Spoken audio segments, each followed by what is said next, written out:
The girl secretly observed the wealthy man every day, carefully recording his every move. Upon learning that he liked red wine, she deliberately got herself wet and pretended to accidentally bump into him at the supermarket. Using her lack of knowledge about wine as an excuse, she initiated a conversation with him. After talking for a while, she turned to leave but intentionally paused at the door, standing in the cold wind, shivering. Just then, Jack came out of the supermarket, saw her predicament, and invited her to ride home with him. Back at Rose's place, she learned that her relationship with her roommate had soured. Jack invited Rose to his house again, but she declined. However, when she reached the door, she overheard her roommate yelling inside. Rose hesitated for a moment and eventually accepted Jack's invitation. Soon after, they arrived at the wealthy area on the hill, where it turned out Jack was a low-key millionaire. As they conversed, they found they had many similar interests, and the conversation became more intimate. Eventually, they ended up in bed together. The next morning, when Jack woke up, Rose had already quietly left. That evening, Jack found Rose at her workplace and picked her up after her shift. Their relationship became as close as that of a couple. However, when they reached the parking lot,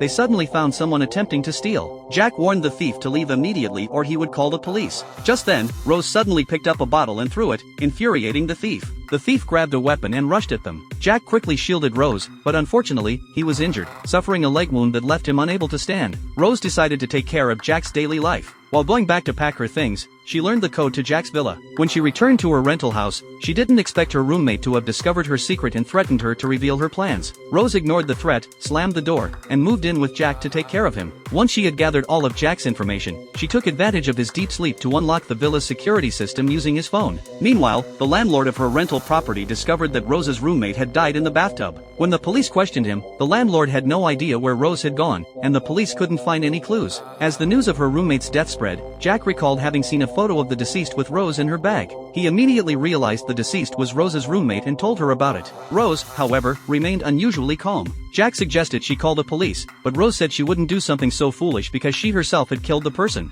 Hearing Rose's confession, Jack was horrified, and Rose no longer tried to hide her intentions. She directly revealed her plan to him. After hearing her, Jack thought Rose had lost her mind and tried to escape. However, Rose had already taken control of the security system. Jack's attempt to run would be futile, and he would soon face Rose's cruel revenge.